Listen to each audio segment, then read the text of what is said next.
Assalamu alaikum.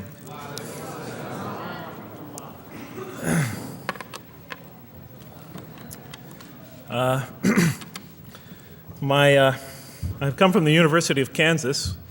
We're playing in the Final Four this very instant. So I want to let you know that you've asked a lot of me today. No, I'm just joking. All right, very briefly, I just want to talk a little bit about what the Qur'an has to say about the purpose of life. I think this is an extremely important subject, especially for Muslims living in America, because we're sort of a minority, a new religion here, and many people are interested in what we believe. And I think the primary question that people want answered when they first consider another religion is how that religion views the purpose of life, the purpose of of our existence here. And so I'm going to begin, though, talking about an atheist point of view, because I want to talk about what sort of answers the Qur'an might have for an atheist. So to begin this, I need to talk for about 5 or 10 minutes about what I believe contributed to my becoming an atheist, because I grew up in a Christian family. And then I'll talk for about 45 minutes or so about what I experienced in the Qur'an and how that sort of changed my perception. So it's very simple. But my wife always says I should summarize what I'm going to do before I talk, because it's easy to get lost in my speeches. And my wife doesn't have a lot of confidence in my speaking ability. Okay, so let me start out by mentioning that my mother certainly played no role in my becoming an atheist. My mother was a wonderful woman, a beautiful lady. She had tremendous dignity and class. The neighbors loved her. She was a registered nurse, and she put in many extra hours at the hospital. She worked in the ward that dealt with dying patients. And when I would come and pick her up late from work at night, not all the patients, but many of the patients would drag me over and talk to me and tell me what a wonderful woman my mother was. When she died, her funeral was packed, and person after person that came up to me had a story to tell about my mother and her goodness. Time and time again, people described her as, "Jeff, your mother is a true saint." She was a deeply religious woman, a great mother, a great teacher, a gentle person. She never cursed. I never heard her curse, swore, ever in her whole life. Never heard her speak to anybody rudely or speak about anyone rudely. She was a tremendous example of a truly religious person. And she didn't wear it on her sleeve. It was just slowly but surely you could see it just in her day-to-day interactions with people. My father, on the other hand, was a difficult man. My father, for some strange reason, had this tremendous rage inside him. I don't know where he got it. He had this terrible violence inside him. And every night, he would try to quell that violence with hard drinking. And his drinking, though, only made him all the more volatile. Because my father could be laughing and joking one minute, and he could fly into an angry rampage the next for some unexpected reason. You never know what would trigger it. And once he flew into that angry rampage, it would take, he would just go wild in the house. The house would be in havoc. And he would rage on and on and on, and it would take an awful lot of liquor and several hours before he would finally go to sleep. And this would happen night after night after night. And so my 4 brothers and I was the 4th in line. My 4 brothers and I lived a frightening and precarious childhood. But I'd have to say the worst of it was watching my father regularly taunt and threaten and abuse my mother. And it would happen day in, day in, day in, day out, night in, night out. And it was a never-ending nightmare. You see, it's really not so bad when you're the target of your father's violence. You might think it's bad when a child is the target of their father's violence, But it's really not all that bad. At the moment of attack, you're really not thinking about anything except your own survival. When he's firing punches at you or kicking you on the ground or chasing you throughout the house, or when he's threatening you, I'm going to hurt you, bad boy, you're not thinking about anything at that moment except escape. While all that's going on, you're not thinking about the aftermath or consequences, the psychological repercussions or anything like that. And when it's all over, you might even excuse the onslaught because you figure maybe you somehow deserved it. If not for what you did this time, maybe for something you did in the past.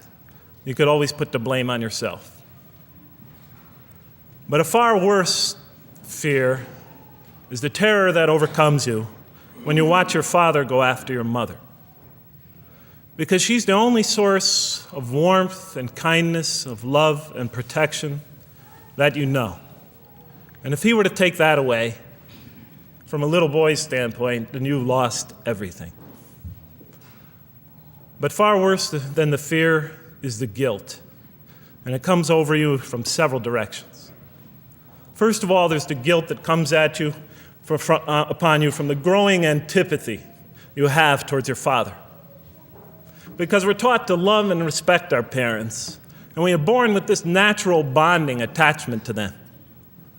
But when you watch something like this happen night after night after night, and this rage is growing inside you, you're being pulled in opposite directions. Then there's also, of course, the guilt that comes when you think that you might be the cause of this night's violence. Maybe something you said or did that you didn't even realize triggered it. Maybe just your father's dislike of you triggered an argument between your mom and him that is now raging on downstairs. But the worst guilt of all, and it is by far the very worst, is knowing that you did nothing to stop your father from hurting your mother. Because while he raged on against your mother downstairs, you hid in your bed and you trembled underneath the covers. Maybe you whimpered and you cried and you put the pillow on your head. And thus, you traded personal respect for personal safety.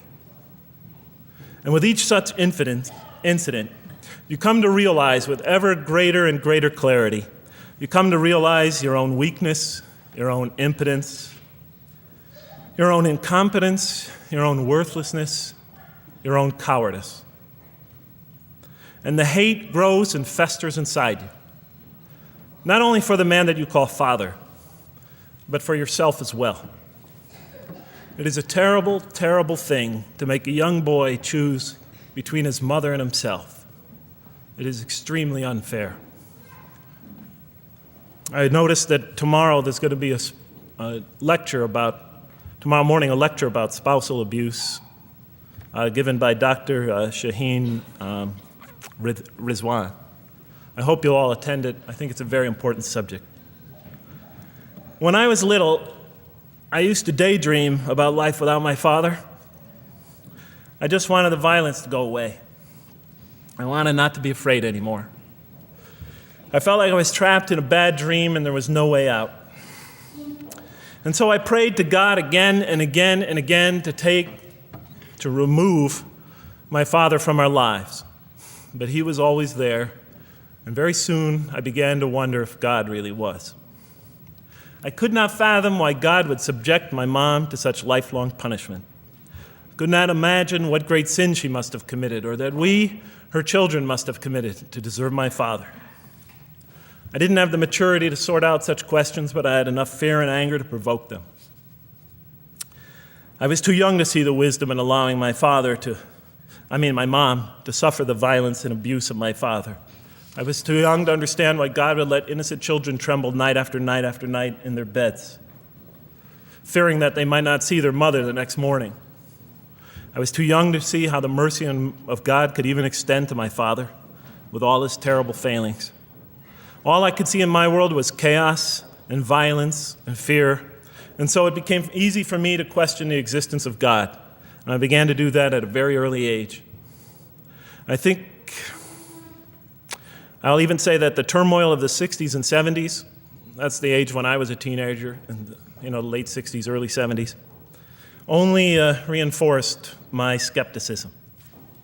When John and Robert F. Kennedy were assassinated, or Martin Luther King was gunned down, when Vice President Agnew was kicked out of office and Richard Nixon soon after him, when the race riots erupted in city streets like mine, and gang fights erupted in our cities, many of those which I was involved in, when I saw the bizarre and senseless carnage of Vietnam, they all confirmed the lesson that was already ingrained in me and that my father had taught me so well, that the world is dominated by random, consuming, undiscriminating violence. And very soon I began to ask why. Why would God make it that way? Why wouldn't he just pop us into heaven from the first and spare us all this suffering? Why does he let little children in Vietnam get napalmed and run down the street naked on fire when they had done nothing to deserve it? Why does he let the race riots go on? Why does he let the leaders be assassinated? Why does he just let the violence go on and on and on for people who had nothing to do with it? It wasn't of their own making. Why didn't he just make us angels and pop us into heaven if he could make us angels, which I was always taught he could? Why did he make us so susceptible to sin? Why didn't he make us impervious to it, like he made the angels? Is this the best world he could create, I thought? Is this the most perfect world he could create for our existence, for our beginning? I just couldn't figure it. And all the explanations I received from priests and doctors and lawyers, from whoever, spoke to me or taught me, they just didn't make sense to me. In any case, so I became an atheist when I was 16, even though I was going to Catholic school at the time. Declared myself an atheist in one class. It was a confrontation between me and a priest. We were talking about God and the purpose of life. And I expressed my views, and he said, well, then you don't believe in God. I said, well, I guess I don't. And then through my junior and senior year of high school, I got an F in religion, even though I continued to do very well on the tests. In any case, when I was 28, to make a long story short, some friends of mine gave me a copy of the Qur'an. And one night I was sitting in Diamond Heights, my apartment in Diamond Heights in San Francisco. I was working that time at the University of San Francisco. I was 27, 28 at that time, I can't remember. And I ran out of stuff to read, and I took this gift that my friends gave me and I began to read it. And I came to the first verse. Well, I opened the Qur'an, read the first page, then the second, and then very quickly, in the second surah, about 37 verses into the Qur'an, I came upon the story of mankind. And I have to admit, I read through it very quickly. It was about 9, 10 verses long, story of the first man and woman. And I recognized some of the details. It was similar to what I had learned when I was a child, but I noticed that there was something wrong. It was apparent to me that whoever authored this Qur'an, of course I wasn't a Muslim at the time, so I didn't have any idea who that was, whoever authored this Qur'an clearly did not understand the real meaning of the story, because they had obviously gotten the details confused. They didn't even understand the whole purpose of the story. And so I just read through it once, and then I read through it again, just to try to see what kind of point the author was making, and then I read through it a third time and a fourth, and then I realized this is something strange going on here. I'm going to read this much more carefully. I'm going to need to go through this story line by line, verse by verse, because it's obvious that the author is trying to bring out another point, and I wasn't quite sure what it was, but definitely he packs a lot of meaning into almost every word. And I thought the writer, at least, seems to have a great measure of brilliance. And so I'll try to sort of take you through what my experience was as quickly as I can. So I came to the 30th verse of the second surah, Surah Al-Baqarah, and it began like this. It said, "Behold, your Lord said to the angels, I am going to place a vicegerent on earth." The Arabic word is khalifa. It means a representative or an emissary of mine. "I am going to place a vicegerent on earth." And they said, the angels said, "Will you place therein one who will spread corruption and shed blood, while we celebrate your praises and glorify your holiness?" And God said, he said, "Truly I know what you do not know." See, that's the verse that hooked me. That's the verse that caught my attention. That's the one that kept on making me read the story again and again and again. Because listen to the way it begins. "Behold, your Lord said to the angels, I am going to place a representative of mine on earth, a vicegerent of mine, an emissary, one who acts on my behalf. I thought, that's not the way it goes. You're not supposed to be placing man on the earth in some positive role, some elective office. You place man on earth as a punishment for his sin. Clearly, I knew the author didn't quite get the point. But still, it was an amazing line. But then I come to the next line, and it says, and the angels say, will you place her in one who will spread corruption and shed blood, while we celebrate your praises and glorify you? I looked at it again. I couldn't believe the question. They said, will you place her in one who will spread corruption and shed blood, while we, the angels, celebrate your praises and glorify you? I looked at that and I said, exactly. That would be my question. Why would you create this being, supposedly for some positive role, when he's capable of doing tremendous wrongdoing? When he could spread corruption and shed much blood?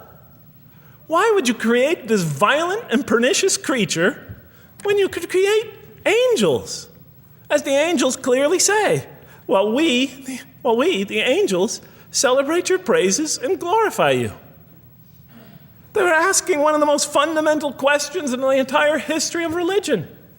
Why create you, man, this utterly fallible creature, this creature who could rebel against God's will, who could do such tremendous wrongdoing, who could wreak havoc like no other creature on earth, when you can make them angels? And look where the question is being asked. It's being asked in heaven. It's almost like saying, look, why don't you just make them angels and be up here in heaven with us, Why don't you just make them angels, pop them into heaven, he's fine. Why would you put him on earth where he could feel distant from you, where he can work out his worst criminal tendencies, act them out, feeling somehow independent and apart from you and free to do whatever he wants, when you could just make them angels and put them into heaven and make them perfectly submissive to your will? I looked at that question and said, that's my question. I'm not even a single verse into the story of mankind, and there before me I see my question. That whole question, everything that I ever thought, everything that I ever experienced, everything that I ever knew was in that question. It was as if the author took my life and wanted to pick out exactly the right question to humiliate me, to provoke me, to anger me. Why create man, this most destructive and violent creature, when you could make them angels? And then look at the answer. And he said, God said, truly I know what you do not know. In modern parlance, we would say, I know exactly what I'm doing. I read that and said, what? You know what you do not know? You know exactly what you're doing? Well, please inform me. Tell me what you're doing. Because, I'm 28 years old and I haven't figured out it yet. And I have a lot of issues that I'm still dealing with that's connected to this question. You can't just get off that easy. You can't just tell me you know exactly what you're doing. Not after what I've been through. Not after you made me this way. And then I realized, of course, I was arguing with a God I didn't even believe in. And that would happen several times as I read through the Qur'an. And sometimes I would just get into so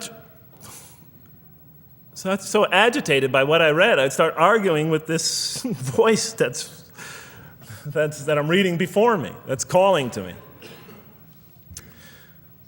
So we turn to the next verse. It turns out that the Qur'an just doesn't dismiss the question. It starts to answer it a little bit. And in the next verse it says, and God taught Adam the names of all things. And then he placed them before the angels and said, tell me their names if you are right. So this verse is clearly referring to the previous one. But notice what it says. Now, from my own background, I remember Adam naming things, but it wasn't connected to any answer to any philosophical question. But here, notice what it says. And he taught Adam the names of all things. And I realized already, just from the first verse, you got to read these verses very carefully because it's packed with a lot of symbolism and meaning. And he taught Adam the names of all things. So here we see Adam is not only just a creature who knows how to name things, who's acquiring the gift of language, but he's also a learning creature. God is teaching him. Now, right here, right in this verse, and it'll come even clearer in the subsequent verses, that the very first thing that the Qur'an is going to emphasize here is man's intellect. He is a learning creature. He is taught. And what is he taught? What is one of the great intellectual gifts he's given in response to the angel's question? The gift of language. Because through language, mankind can not only learn, but he could learn things not only through his own experience, but he could learn things that other people have experienced of times and places that are hundreds, thousands of years and miles separated from him. And so that all our knowledge becomes cumulative. Every generation learning from the generation before it. I'm learning today from authors I read from other sides of the world that may have existed 2,000 years ago. And so we all contribute to our collective learning and knowledge. And so I'll see later in the Qur'an, when the Qur'an will emphasize this again and again and again. Like in one verse it says, read in the name of your Lord who created. Created a man out of a tiny creature that clings. Read, it commands the reader. For your Lord is most bountiful. Why is he most bountiful? What great gift did he give you? For he taught man the use of the pen. And through it taught him what he otherwise could not know. And time again, the Qur'an will call upon man to use his intellectual faculties and swear by his intellectual faculties and to use them correctly because they play a fundamental role in guiding him to truth. I never came upon a scripture that puts so much emphasis on the correct use of our intellectual faculties, on the harnessing of reason in helping us attain to faith. And he taught Adam the names of all things. And then he placed them before the angels and said, tell me their names if you are right. Okay, you have this you have this natural question about this creation of mankind. Here, this mankind is this human being, this human creature is a learning creature. He has many intellectual gifts. Here, I'm going to place these things before you. Tell me their names if you are right about man. And what did the angels say? In the next verse they say, glory to you. We have no knowledge except what you have taught us. In truth, it is you who are knowing, the wise. They say this task, this intellectual test that's put before them is beyond their grasp. Notice what they emphasize. We have no knowledge. This would take knowledge. This would take an intellect that they don't possess. In truth, it is you who are knowing, the wise. You got it. It's easy for you. You're the knowing, the wise. You have knowledge. You have wisdom. But this would take knowledge and wisdom that is beyond us. And so in the next verse we read, and he said, "O Adam, tell them their names." And when he had told them their names, notice how it's just like it's nothing for him. For mankind, he has this phenomenal ability. And when he had told them their names, as if it's just a triviality for man, he names them. "O Adam, tell them their names." And when he had told them their names, God said, "Did I not tell you that I know what is unseen in the heavens and the earth? And I know what you reveal and conceal?" And he's clearly going back to the angel's question. Yes, you have these natural concerns about the creation of mankind. Yes, he could do these evil things. But look at this tremendous intellect he has. This is something you have overlooked that you haven't considered. And that's clearly the point of these verses. Even though I felt that the author didn't quite, it was as if I realized that he didn't misunderstand the story. He was taking one of the great stories in the history of humankind, one of the fundamental greatest stories in the history of mankind, and molding it and using it as a vehicle for an entirely original message. And God said, "Did I not tell you that I know what is unseen in the heavens and the earth? And I know what you reveal and what you conceal?" In other words, didn't I tell you I know exactly what I'm doing? And then in the next, and didn't I not tell you that I know what you reveal and conceal? I looked at that. What did they reveal and what did they conceal? What did their question reveal and conceal? I thought about it for a minute. Oh, it's obvious. What did their question reveal? You just go back and look at the question. It revealed the sinful and sinister propensities of man. I mean, it's obvious, right? Why are you all looking at me like that? You're starting to scare me. You're all looking very serious. Am I losing you? Wow. Okay. So, they revealed the sinister and evil propensities of man. But what did their question conceal? And all you have to do is think about it for a minute. Human beings, yes, they could do evil. Yes, they could do wrong. Yes, they could create misery. But they could also do exactly the opposite. They could choose to do evil. They could choose to do tremendous good. They could choose to do tremendous violence. They could choose to show tremendous compassion. They could choose to live by falsehood. They could choose to live by the greatest truths. They could be terribly ugly. They could be terribly beautiful. And up until that point in my life, I, like the angels, that only saw one side of the coin. For the first time when I read that verse, believe it or not, it was an eye-opener for me. I had always been obsessed with the evil potentials of human beings. When I read that verse, I realized that, and I had a great example right in front of me with my own mom, I realized that I had been blinded by only one side of human nature. So we go on to the next verse. And behold, we said to the angels, bow down to Adam, and they bowed down. But not so Iblis. Iblis is like the father of Satan. Satans, satanic beings, forces, creatures, existences. He refused and was arrogant. He was of those who reject faith. An interesting statement. And behold, we said to the angels, bow down to Adam. And they bowed down. Bowing down could symbolize two things. Bowing down could symbolize the superiority or potential superiority of one being over another, and so they bowed down to them. Bowing down could also mean that they serve that creature in some respect. Of course, the Qur'an says that all beings serve God, all created beings serve God. But this verse seems to be indicating, and the rest of the Qur'an will make it clear, that these angelic beings, these angelic entities, will serve the development of mankind. We'll even see later that the satanic beings serve the development of mankind. Both forces, angelic and satanic, will serve the development of mankind. Because one will present man with a choice to do the most altruistic things. The other will simultaneously try to influence man in the opposite direction. And so human beings will be moral creatures, and will have to make moral decisions. And it's in those moral decisions that they will grow spiritually and morally as human beings. And they'll take that into the next life. And the angelic and the satanic forces will be catalysts for those moral choices that they make. They will heighten the human being's awareness of the rightfulness and the wrongfulness of the choice he's about to make. And the self, the soul, the nafs, as they say in Arabic, will have to make the ultimate choice between good and evil. And that choice, that test will come again and again and again as human beings either grow or decline. And those tests will come again and again and again to try to help him towards his spiritual evolution, to bring him back. But that choice is ultimately ours. But I'm getting ahead of myself.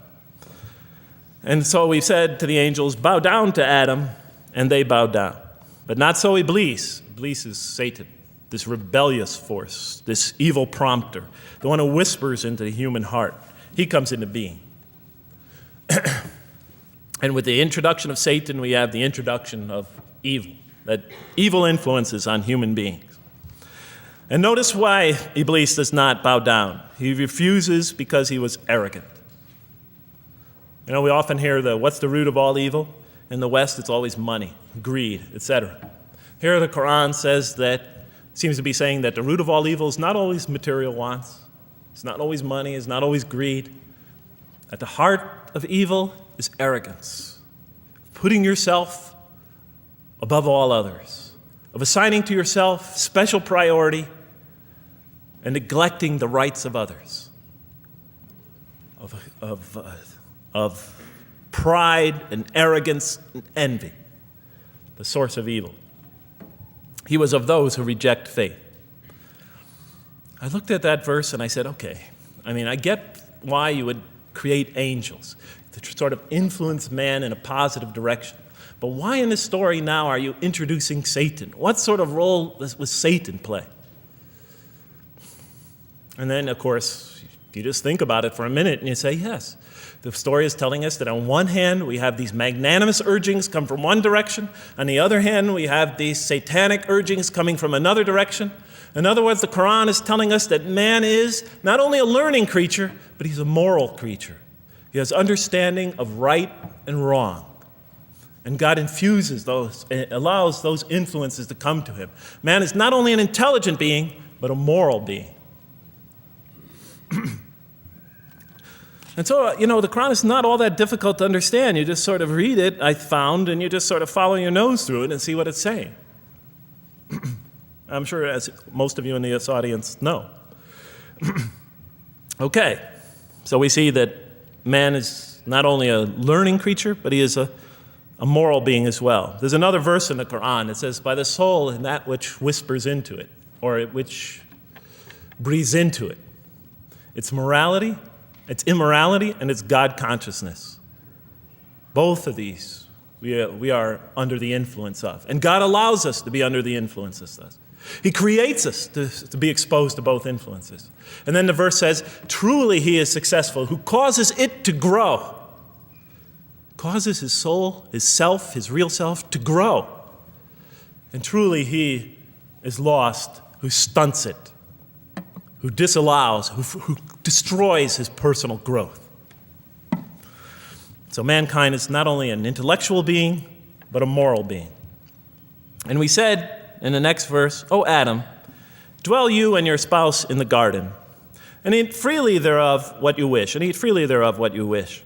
But come not near this tree, for then you will be among the wrongdoers. I looked at this verse and I was, starting to wonder if the author was drifting back to the old story again. I was confused. And we said, O Adam, dwell you and your spouse in the garden, and eat freely thereof what you wish, but come not near this tree, for you will be among the wrongdoers. I thought it was drifting back to the old story. Man sins, man's punished for his sins with earthly life. Maybe the author is drifting, he had a good idea, and now he's drifting back to the sort of traditional story. Maybe he couldn't make his mind up what story he wanted. Except for a couple things about this verse, and this happened with almost every verse as I read through it, is that the whole tenor of the passage is sort of not what you would expect. I noticed that the Qur'an in this story has a tremendous penchant for understating things. Because it says,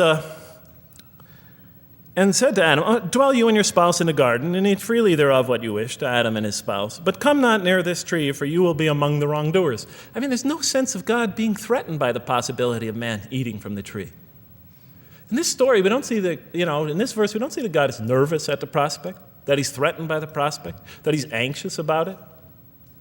The tree that he picks, it seems like he's just picking out any tree. Nothing special about the tree. Go not near this tree, for you will be among the wrongdoers. Satan will later come to him and tell him it's the tree of eternal life, of a kingdom that never decays. Turns out to be a complete falsehood in his part. Nothing special about the tree. It's just a tree. God's not nervous at the prospect at all. In the tradition that I came from, God is threatened by the prospect. He has to put an angel with a fiery sword by to protect the tree, so that mankind never goes next to it again. I'm not putting it down, I'm just pointing out the difference of the story. They're both beautifully told. But he has to guard the tree. Why? Because if they eat from it, they'll become gods like us. This man, he already has a rebellious nature. Can you imagine if he eats from this tree? No, can't let him get near that tree. But here, just, calmly says, but if you do, you'll be among the wrongdoers. God is not worried about himself. He's just warning man, making it clear that if you do this, you've committed a wrongful deed. Again, the whole tenor of all these verses that you read through it is God knows exactly what he's doing. Okay, next verse. But Satan caused them to slip and expelled them from the state in which they were. And we said, go you all down, some of you being the enemies of others, And on earth will be your dwelling place and provision for a time. What? I said. I mean, I was expecting now the rage, the anger, the violence, the jealousy. That's what I was expecting. Okay, they eat from the tree. Where's the rage, the violence? I'm going to punish you now. You're going to sweat on earth. And you're going to suffer, and you're going to stub your toe, and you're going to work, and you're going to labor. And you're going to die there for what you did. And where's the woman? Right? And the woman. Right? She's the one who's going to suffer the most. Right? She'll have to suffer labor pains and monthly cycles. Right? And bleeding and crying out when her children come into the world. And she'll scream out. And worst of all, the greatest humiliation, the man will rule over her. When he's obviously her intellectual inferior because she and the angels she and Satan seduced him, and he just bumbled along and committed a real, wrong deed. Well, I don't mean to make light of it. But the story is obviously different, though. No threat here. As a matter of fact, look at the way it says, "O Adam, dwell you and your spouse in the garden, and eat freely thereof what you wish. But come not near this tree, for you will be among the wrongdoers." Then they make the mistake. But Satan caused them to slip and expelled them from the state in which they were. And we said, "Go all you down, some of you being enemies of others, will be adversaries of others. Some of you will be adversaries of each other, and on earth will be your dwelling place and provision for a time." This is not a deity losing it. If you look at it, on earth will be your dwelling place and provision for a time. That's not the words of a God that has got lost, that is really extremely upset. On earth will be your dwelling place and provision for a time. When I walked into the hotel today, and they said, and it's this nice one up here, I don't know the name, I can't remember the name of it, but it has a continental breakfast. And they said, your room will be room 111, and there's a continental breakfast in the morning. I didn't say, I didn't think they were mad at me. Because they said, you're going to sleep here, and this is going to be your provision in the morning. Oh, thank you. But notice something else about this verse. When you read these verses for the first time, I don't know, maybe I'm nuts, and many people think I am. But when you read these verses for the first time, this is just so much that catches your attention. But Satan caused them to slip. I remember, I couldn't get that verse out of those words out of my head. Satan caused them to slip. To slip? The greatest sin in the history of the human race, and it's called a slip? In my culture, slip means, you just momentarily, for a fraction of a second, you lose your focus. It's not a big deal. My Uncle Bob used to always say to me, "Jeff, I'm sorry I'm 5 minutes late, I slipped up." The understanding is it's no big deal. It's just a slip. That's what we say when we make a minor mistake. I slipped up. Don't worry about it. Never happen again. A slip, I said? Momentary loss of focus? The greatest sin in the history of humanity? Why we're all here? Why we're all suffering? Why we experience death? A slip? I didn't believe it. I went to my Arabian friends at that time. I didn't know any Arabic. They came to this verse. We went through it line by line. I said, now don't change any words. Just read them one at a time. But Satan made them, and I said, okay, this one right here. What does it mean? Tell me what that means. They looked at it. It says, slip. Slip. And expelled them from the state in which they were. A slip, I thought? But then maybe I was trying to force the traditional understanding, the traditional interpretation. Maybe it was just a slip. After all, they didn't commit murder. They didn't commit robbery, rape, pillaging, assault. They ate a couple of pieces of fruit. It's not the greatest sin in the history of humanity by any means. And then the next verse says, and then they were expelled from the state in which they were. Well, what state were they? Let's see now. Let's go back from where we started. First, mankind is being taught. We see he's an intellectual being. Then we show he's a moral being.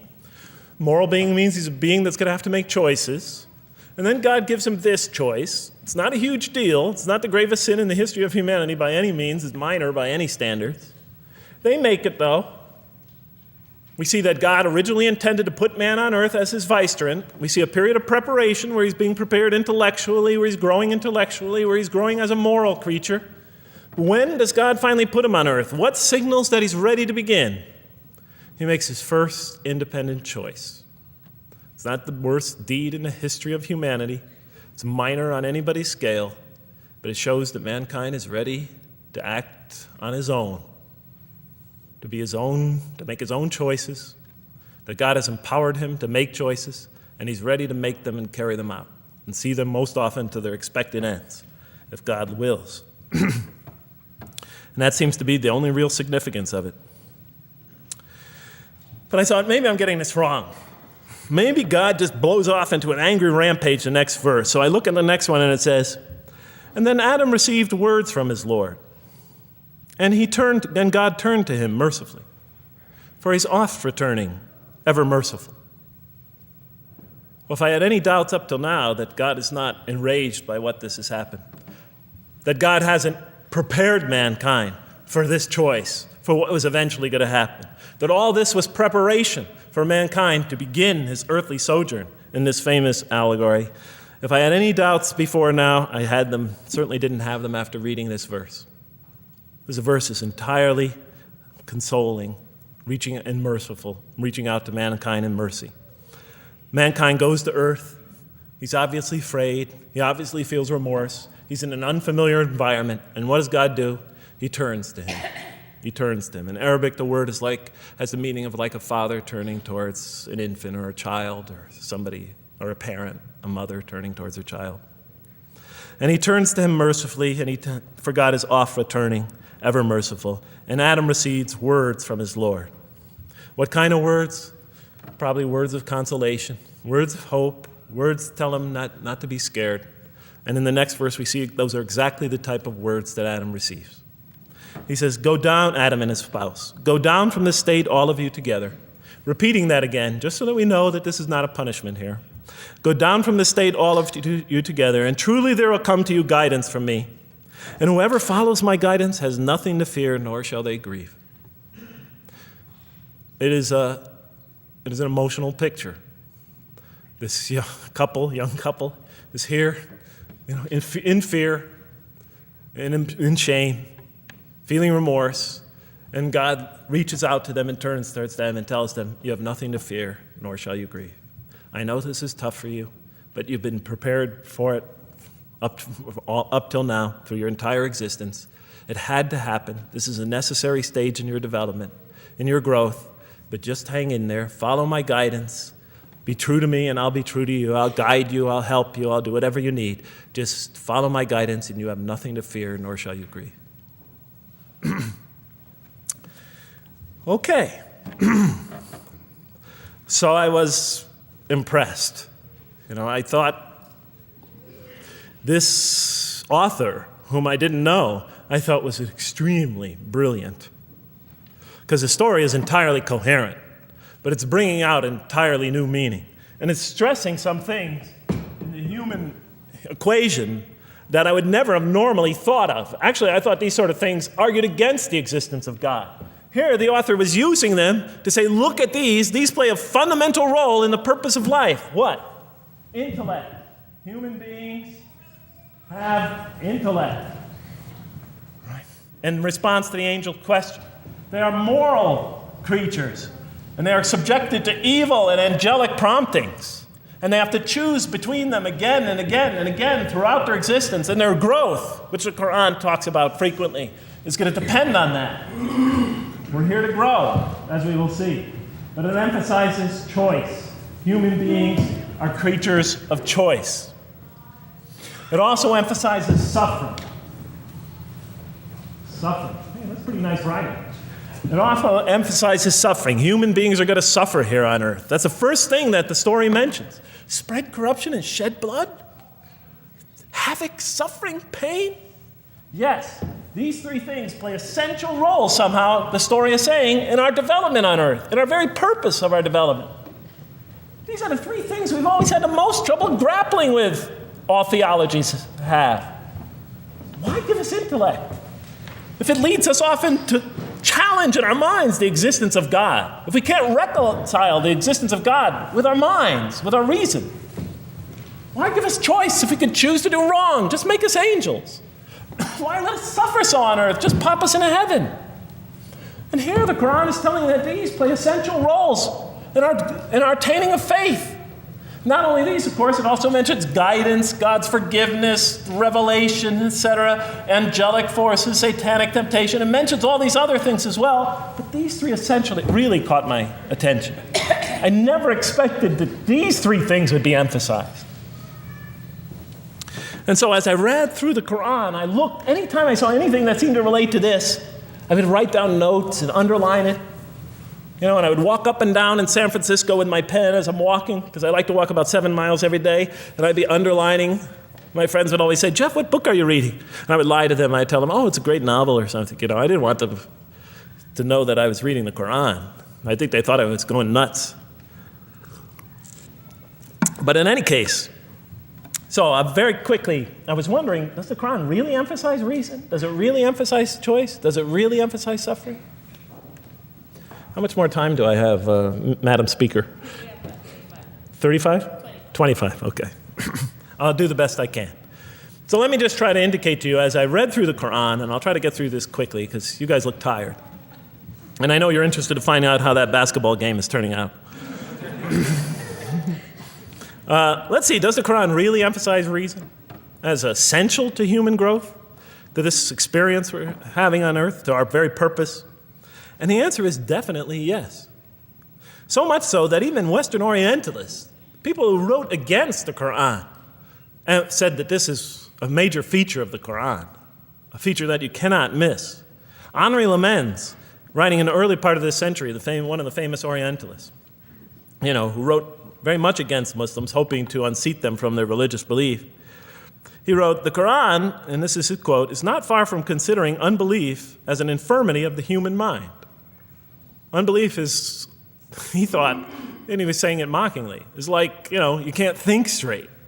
You're not using your mind right, as my father used to say. Maxime Rodinson wrote at length about the rationalistic approach of the Qur'an to faith.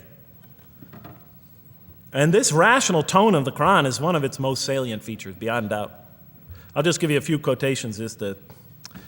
One of its fundamental themes is that people ignore or reject God's signs and corrupt religion precisely because they do not use their reason. And the Qur'an will say that again and again and again. The Qur'an says about the disbelievers, they refuse to reason and are a people who do not reason. I have 7 such quotes in the Qur'an. The Qur'an will say, "Will you not reason?" It mentions that 14 times to the reader. God reveals signs and lessons and admonitions so that, and this is a quote from the Qur'an, perhaps you will finally use your reason. There are 8 such statements in the Qur'an. From the Qur'an's viewpoint, reason and faith are allies, just as illogic and false belief are allies. And it clearly sets the conflict along these lines. It says the right way has henceforth become clear from error. Those who benefit most from the Qur'an are persons of insight. 16 such statements in the Qur'an. Firmly rooted in knowledge, 8 such statements. Use the reason, 10 such statements. Stand on clear evidence and proof, 7 such statements. Those who oppose this revelation are deluded, 9 such statements. In manifest error, 28 such statements. Ignorant, 15. Foolish, 3. Have no understanding, 9. Only follow surmise and conjecture, 9. And blindly adhere to tradition, multiple times. It states that. In an almost Socratic style, the Qur'an repeatedly quizzes the reader and calls into question his or her assumptions. Again and again, it asks us, what do you think? 18 such statements. Have you considered this or that? 13. Did you suppose? 7. Sounds like a math teacher. Do they not ponder? 2 such statements. Do you think? Do you even think? 18 such statements. The message is clear. To gain truer faith, we need to free ourselves from inherited notions and examine our beliefs rationally. Learning plays a key role in human development. Read, the Qur'an exhorts the reader. For God taught us the use of the pen and taught humankind what it otherwise could not know. In life, nature, and history, in the Qur'an, there are signs and lessons for those who are wise. There are 21 such statements. The Qur'an states over 100 times that it has been revealed to make things clear. I thought the author of this Qur'an must have had a strong mathematical insight, a natural mathematician. All throughout, when I was reading, I was trying to imagine what he must have been like. God teaches humanity both directly and indirectly, and sometimes so subtly that we are unaware of his instruction. Thus, he tests us in multifarious ways. Of course, I just want to make it clear, Muslims believe God himself is the author of the Qur'an.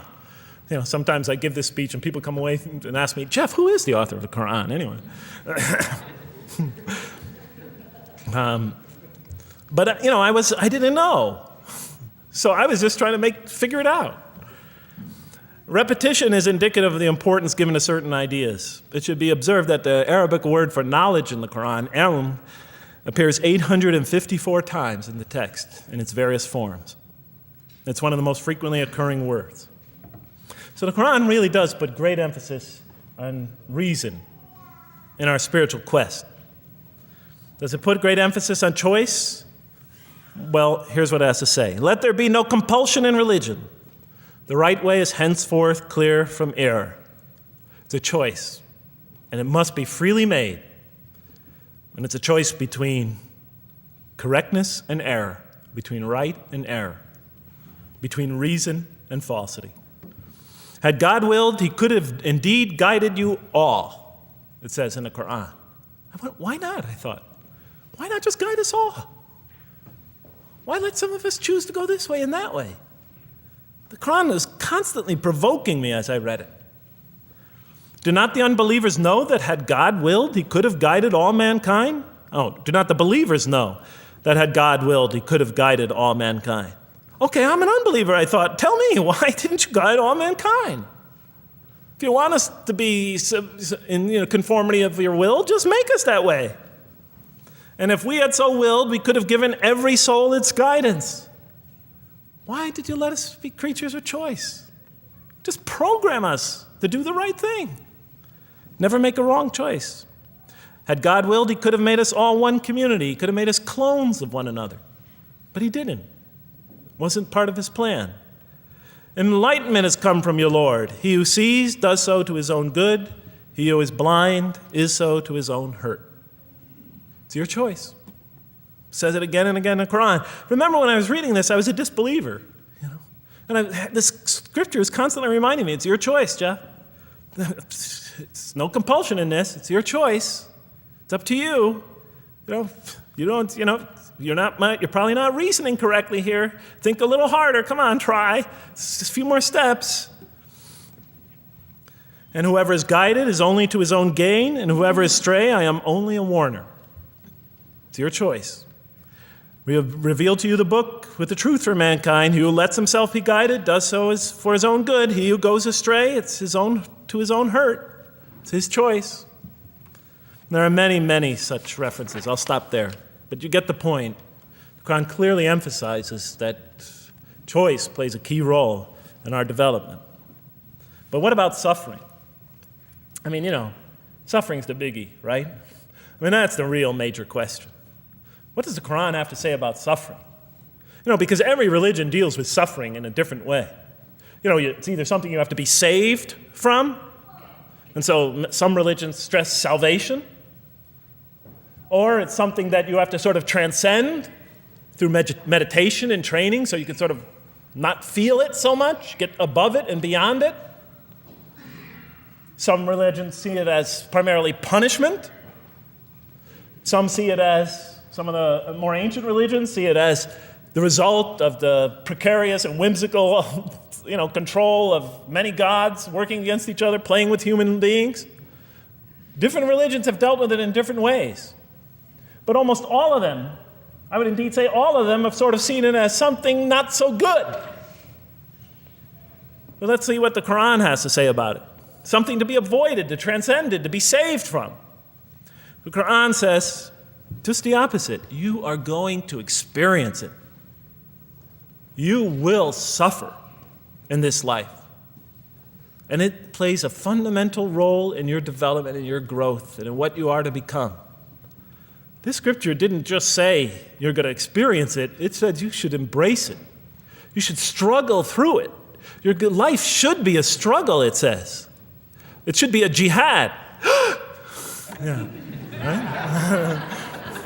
But that's what it says. Jihad means struggle. When the Quran most says jihad, it's very seldom, it's most often not in the context of fighting. Qital is the Arabic word for fighting. But it says even in the Mecca verses, long before Muslims had to defend themselves against their oppressors, it mentions that you have to struggle in the path of God. With the Quran, it even says. Struggle in the path of God with this Quran.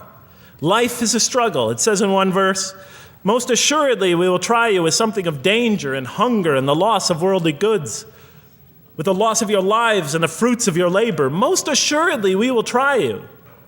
It's not just talking about evil people, good people. But give the good news, the glad tidings. Be happy for those who are patient in adversity and suffering. Good news, I thought? Doesn't the author understand the terrible effects of suffering? Give the good news to those who are patient through adversity, who when calamity befalls them say, truly unto God we belong and truly unto him we shall return. In other words, that this could benefit them.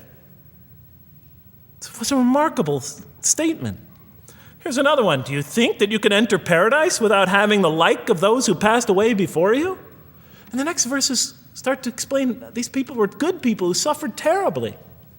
Do you think that you can enter paradise without going through the same? Why, I thought? Why do we have to suffer in life? Misfortune and hardship befell them, and so shaken were they that the apostle and the believers with him would exclaim, when will God's help come? These are good people. When will God's help come? Oh, truly, God's help is always near. You will certainly be tried in your possessions and yourselves, the Quran tells the reader. You're going to face hardship. It's guaranteed. Every soul must taste of death, and we try you with calamity and prosperity, both as a means of trial. And to us you are returned. You are going to have hardship here. There is going to be no heaven on earth.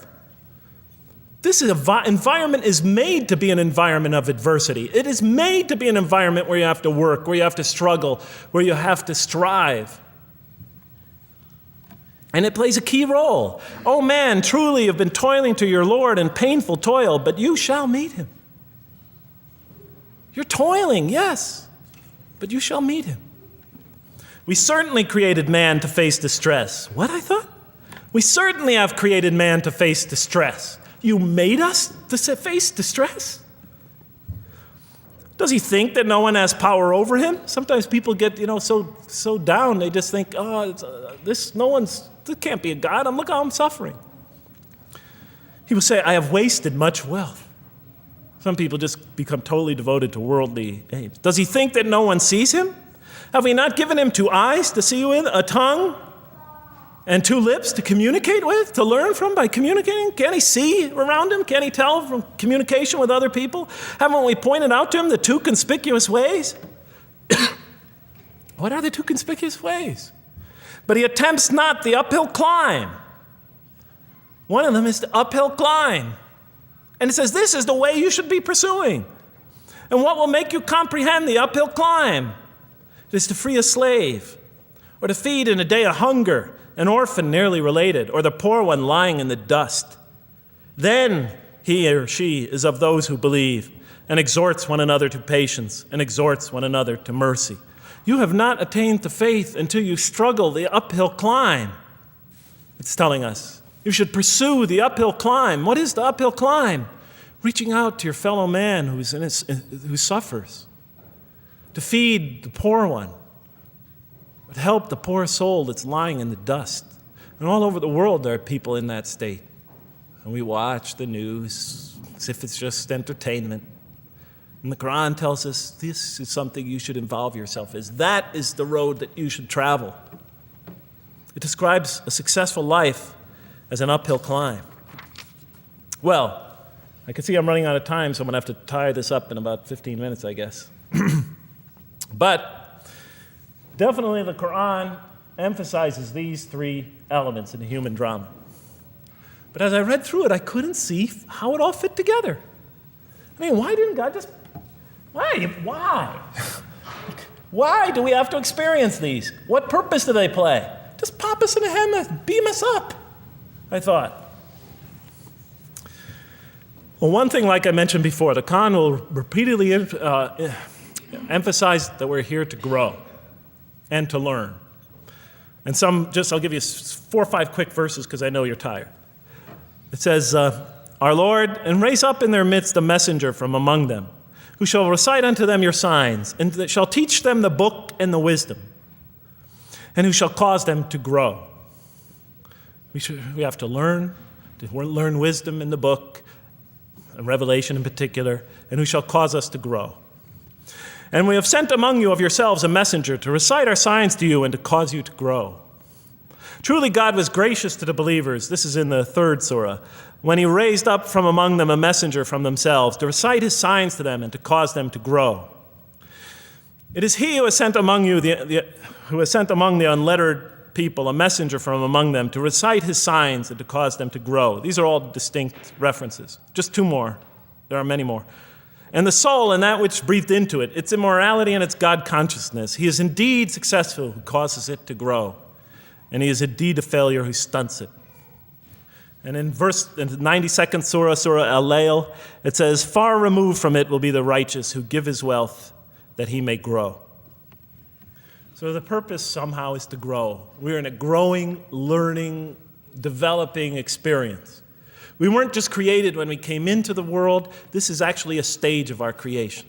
Just as our development in the womb was a stage in our creation, our essential stage in our physical creation, this is an essential stage in our personality creation, in the creation of our real being. That which we take into the next life, our essential selves. We've gone from the physical creation in the womb, primarily physical, now to the human creation, the personality creation in this stage. I thought maybe I'm, projecting my own neurosis into the scripture. Maybe it doesn't really emphasize that life has a purpose. But time and time again, I would find it does. For example, just quickly it says, those who remember God standing and sitting and lying down and reflect upon the creations of the heaven and earth and say, Our Lord, you did not create all this in vain. You did not create all this in purpose. Just when I was starting to think, maybe the Qur'an really doesn't state a purpose of life. It really doesn't mean there's a real purpose of life. Maybe I'm reading into it something that is there. I would come upon verses like that would force me to just read a little further, make me think, well, maybe it's just around the corner. We have not created the heaven and the earth and whatever is between them in play. If we wished to take a sport, we could have done it by ourselves, if we were to do that at all. God doesn't create to satisfy his whims or fancies or entertain himself. Do you think that we created you purposely and that you will not be returned to us? It says in the 23rd surah, the true sovereign is too exalted above that. In the 44th surah, we did not create the heavens and earth and all that is between them in play. That serves a purpose. Now, what sort of purpose can it possibly serve? So I tried to, apparently the Quran speaks about believers and those who are the rejectors. You have the believers on the one hand, the rejectors on the other. Now, apparently God has created us to be believers. So I tried to study what the Quran has to say about the believers, and it's a natural thing to do, to see what it wants us to become, if it has anything to do with these essential elements that it stated. I mean, it's a natural way to approach it. I think you agree. Do you agree? Somebody nod your head. That's what I say to my math students. Just one head nod is enough for a mathematician. Get one head going, okay, I did my job. Okay. So, how does the Quran describe the believers? What are they supposed to attain to? What is their ultimate thing that they're supposed to get? What are they ultimately supposed to achieve? And it's very clear when you read the Quran that what they will achieve in this life and will experience to so much greater degree in the next is they will experience a relationship of love with God. They will turn to God in love and God will turn to them in love.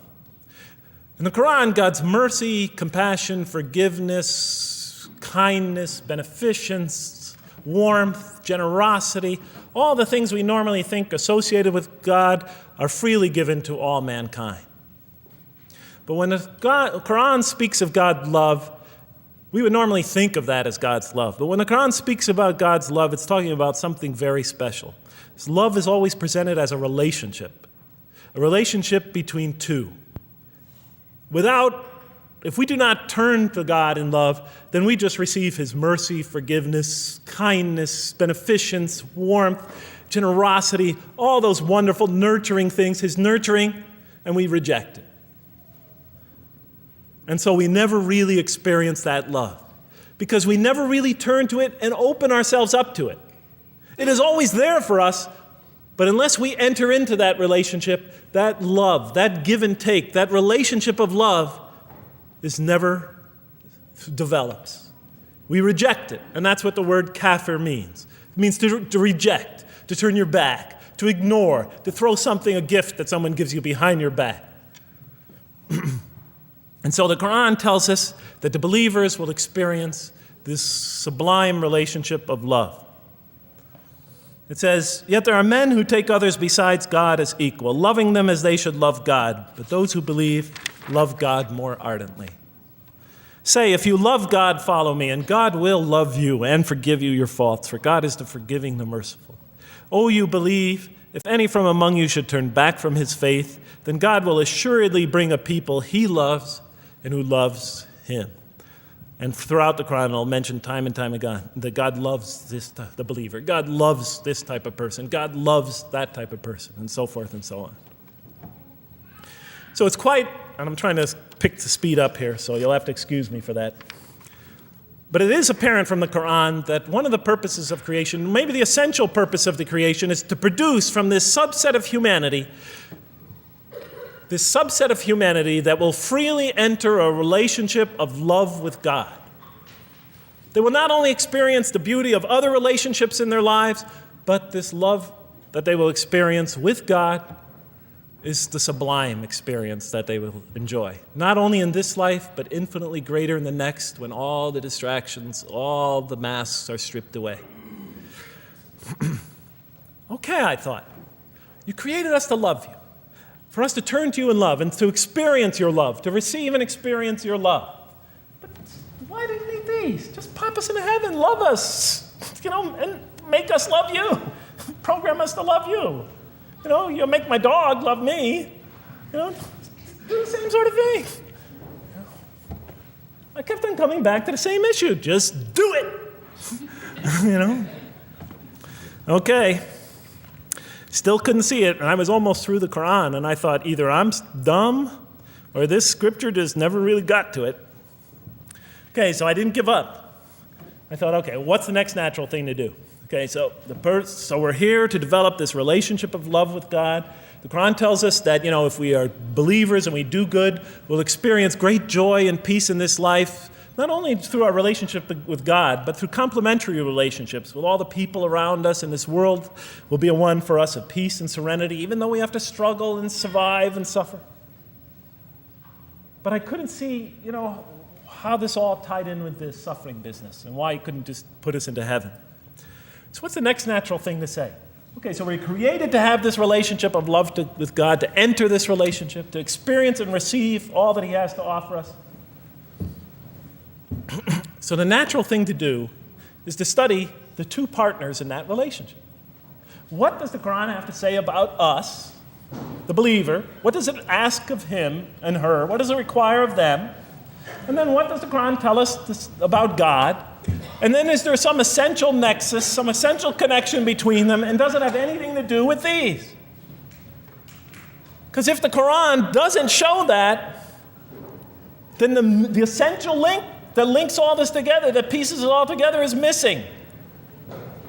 And as I thought to myself, whoever this author is, and by now I knew he had fantastic genius, even though he came from the primitive confines of the most backward, most uncivilized sector of humanity, of people that had no literary history, really, to speak of, no great works of literature, no scriptures that preceded him, even though he came from the desert of culture,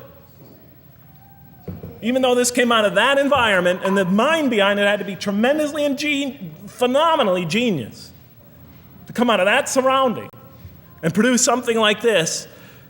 If that essential link was missing, I knew that, he was great, but, and extremely great.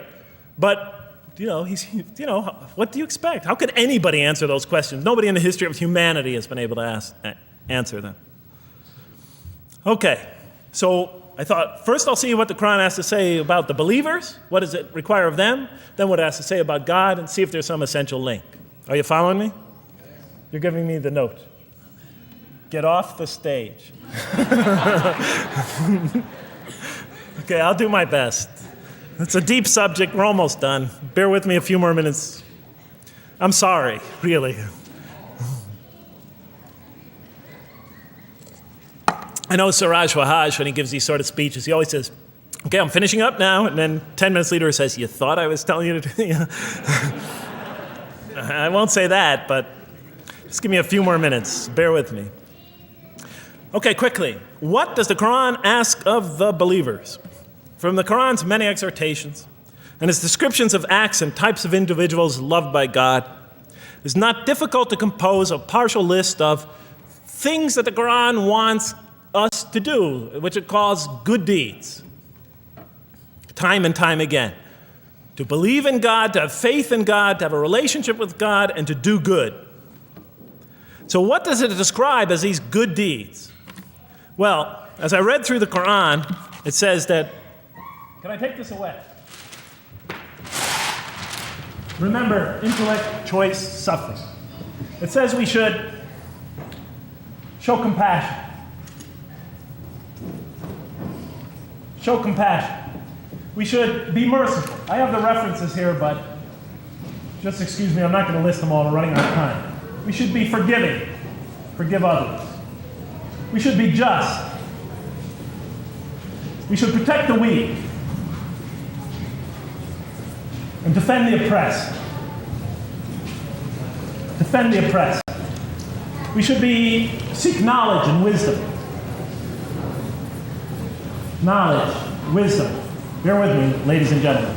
We should be generous, truthful,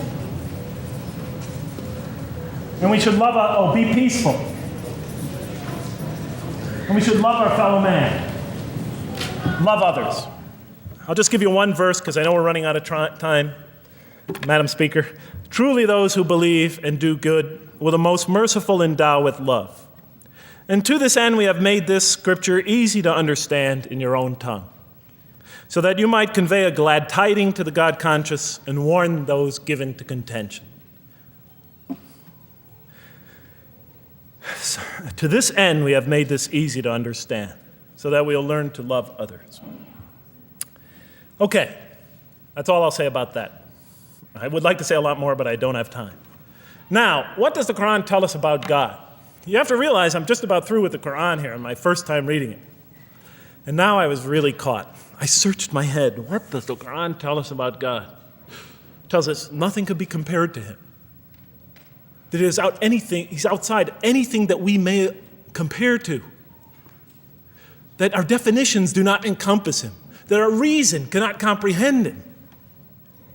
That he is transcendent and we are finite. That he is immortal. He transcends time and space and we are bound by it. That he is immortal, we are mortal. He is uncorporeal, we are corporeal. That we have no way of comparing ourselves to him. Nothing could be compared to him. I thought, oh my God, I'm so close and yet so far. Because I'll never understand the essential link between us and God and why these three things fit into place. Because the Qur'an tells us that we could never really quite understand God. Or at least that's the way I thought. And so I put down the Qur'an when I had finished it. And much to my dismay, I was honestly disappointed because I thought The author made a brilliant try, but he never quite made it. And so I was sitting in front of, about 3-4 weeks later, I was sitting in Diamond Heights in my apartment watching a football game, I think it was. And sometimes things just slip into your minds when you least expect them, and I'm sitting there watching it, and all of a sudden into my mind came a thought. And I said, wait a minute. The Qur'an does tell us so much about God. It tells us again and again and again, but somehow I just missed it. Just skimmed over it every single time. Because if you turn to almost any page, if you turn to the beginning of any surah, you could see time and time again essential information about God that I just thought was sort of a literary device, something to make it just sound more beautiful. Because if you turn to the beginning of any surah, you'll see the words Bismillahir Rahmanir Rahim, in the name of God, the most merciful, the most compassionate. If you read almost any passage, long passage, when you come to the end of it, it's punctuated by dual attributive statements like God is the merciful, the compassionate, God is the forgiving, the gentle, God is the kind, the protector, God is the generous, the truthful, God is, and so forth and so on. There are tens of thousands of such references in the statements in the Qur'an. What the Qur'an defines as God's most beautiful names, his attributes of perfection, repeated again and again and again on almost every page. And as I sat there, sitting by the television, I started to jot them down in my, on my little piece of notebook there. Same notebook I used to jot these down before. And I began to list from my own mind the attributes of perfection as I remembered them. And they were, God is the compassionate. God is the merciful. God is the forgiving. God is the just, the protector, the defender of the oppressed and the weak, the knowing, the wise, the generous, the kind, the truthful, the loving, the peaceful, the source of all peace, the truth, and so forth and so on. Every item I had listed in my list for the qualities that we human beings are supposed to develop, the Quran was telling me had its infinite source and perfection in Allah, in God. And then all of a sudden, all the pieces fell together. Then I suddenly saw it, as I see most of you probably see as well. That now, suddenly it all began to make sense to me. In what way do I say that? Well, it was now obvious why we had to develop these qualities. It was now obvious how these things on the floor here fell into place. And I'll just say it clearly. We're here to develop a relationship with God, to become closer to God. But how can you become closer to God when he's transcendent and you're finite, when he's immortal and you're immortal, vice versa? When he's immortal and you're mortal, when he's unbound, fettered by time and space, and you are, and so forth and so on. How can you become close to that one? If I want to become close to you, I need to have something to share with you, something that we have in common. So, for example, if I want to come close to this young man here physically, I'll approach him because we both have bodies, and I can position my body closer to him. Physical presence, bodily presence is something we both share. If I want to become closer to that gentleman back there, if I want to become closer to him intellectually, I'll reason with him so we will have a convergence of minds because we both possess reason. If I want to become closer to one of my sisters on this side emotionally, I'll try to appeal to their sentiments because we both share feelings and similar types of experiences that generate those feelings. But how does one become closer to God? What do we share with him? We share with him exactly what he gave us. Because the Quran tells us that when we came into this life, he breathes into our spirit something of his spirit. And that we come into this world with the seed of these very qualities within us. And we could either kill them, stunt them, as the Quran says, or cause them to grow. And when we grow in these, we grow in our ability not just to experience tremendous beauty in life through all this, but we grow in our ability to receive and experience the infinite beauty, the infinite peace, the infinite truth, the infinite compassion, the infinite mercy, the infinite, etc., all the way down the list, that only comes from the infinite perfect source of all these. The more we grow in mercy, the more we grow in our ability to receive and experience in this life and in the next, to an infinitely greater degree, the mercy of God. The more we grow in compassion, the more we grow in our ability to receive and experience God's compassion in this life through prayer and through ritual and through contemplation and through other experience of others. And of course, infinitely more in the next life, the compassion of God. The more we grow in our truthfulness, the more we grow in our ability to experience God, the truth, because all truth comes from God. The more we grow in these things, the more we grow in our ability to receive and experience God's attributes of perfection. The more we grow in our ability to receive and experience His being. And that sort of nearness we are growing to Him is tied to our essential nature and to His. It's more than just physical nearness. It's more than just a convergence of ideas. It's more than just a convergence of feelings. It's a convergence of essential beings. It's the closest type of nearness two can feel, two can experience. I'll just give you a quick analogy, because this helped my children. Let's pretend I have a goldfish, a dog, and 3 children. 3 daughters, let's say. And I do have 3 daughters. No matter how much of my love, compassion, forgiveness, caring I pour upon that goldfish, it could only experience it to a tiny degree. It might not even really be aware of it, because it's a very primitive creature. But my dog, on the other hand, when I show it all my kindness, all my love, all my compassion, all of what is essentially me, it can experience it to a much higher degree than my goldfish. And through its interaction with me, through its own trying to give its own self to me, we could experience a quite wonderful relationship.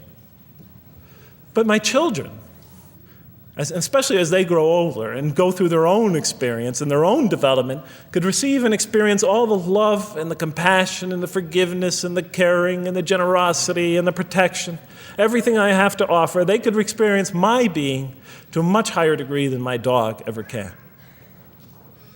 And we could have a relationship of beauty that I could never have with my dog.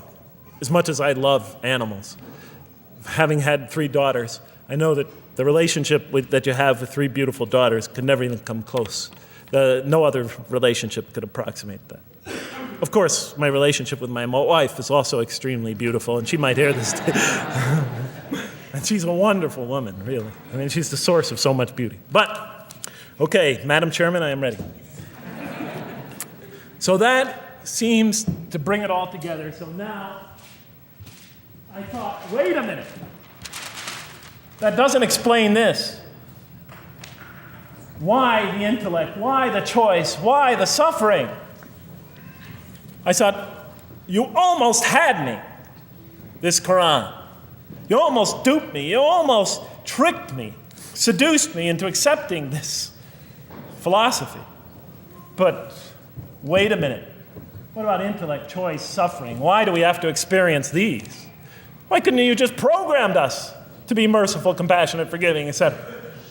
Why do we have to go through all this? And then, of course, the answer came to me as quickly as I thought of it. So we are creatures, and we grow, and we become. And yes, and you could make us anything you want, but you can't contain any of those attributes I listed without these 3 things. In mathematics, we try, 3 premises that go into, proving a theorem. We try to see if we could take one of them away, and if it's essential. And all 3 of these are definitely essential. For example, you could program a computer never to make an incorrect statement, but it doesn't become a truthful computer. Never heard anybody say to me, Jeff, this Macintosh is the most truthful computer I ever saw. If it's programmed, it's not truth. You could program a CAT scan to help the sick, but it doesn't become compassionate.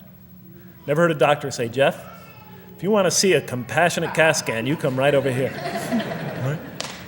Because all those things, compassion, forgiveness, truth, caring, love, all are born out of choice, suffering, and reason.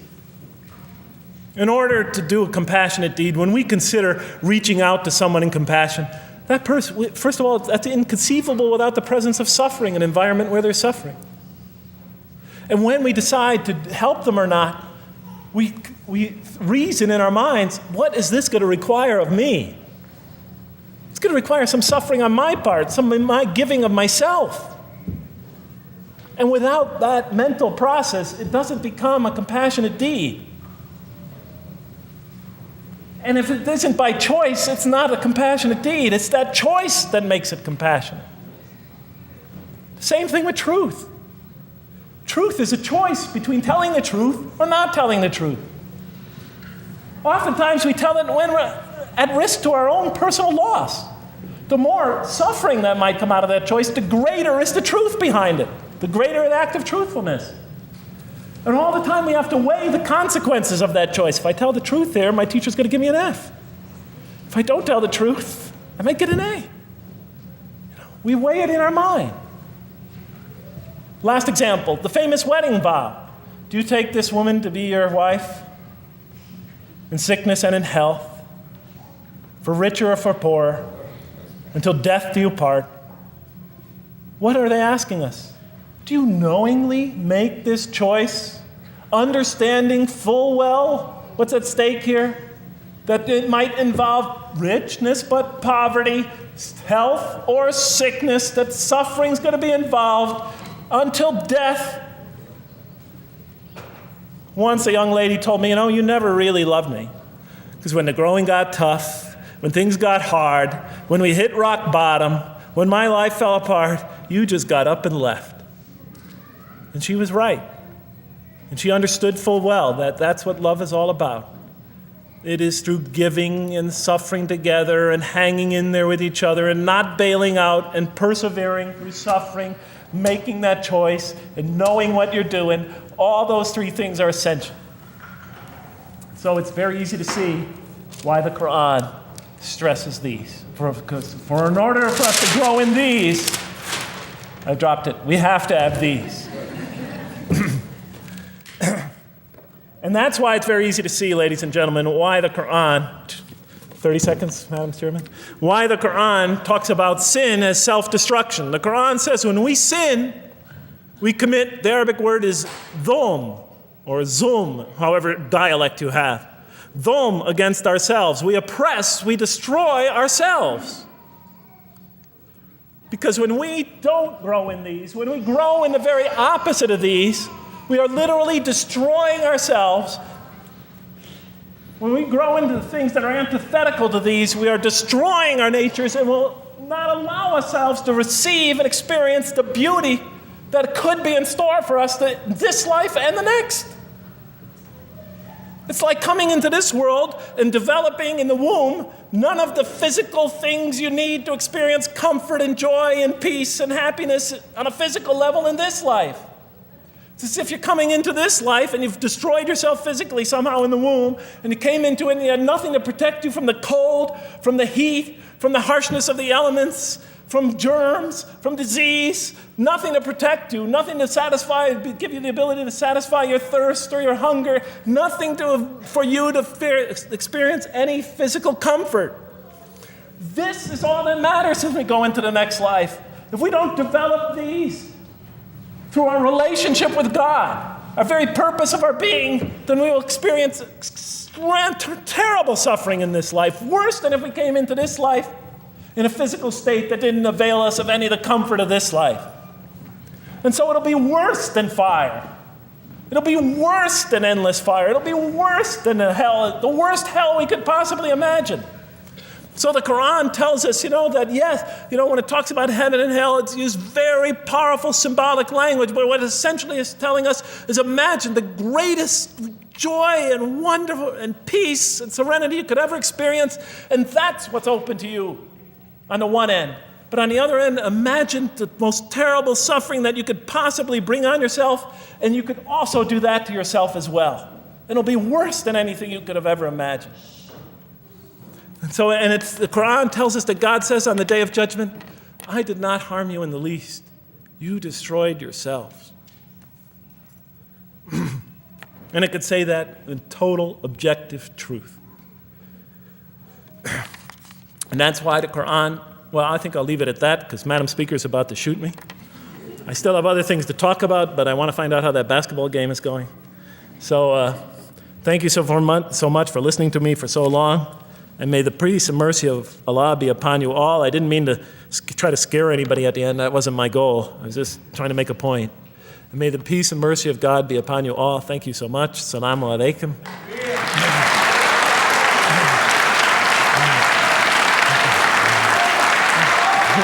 Thank you.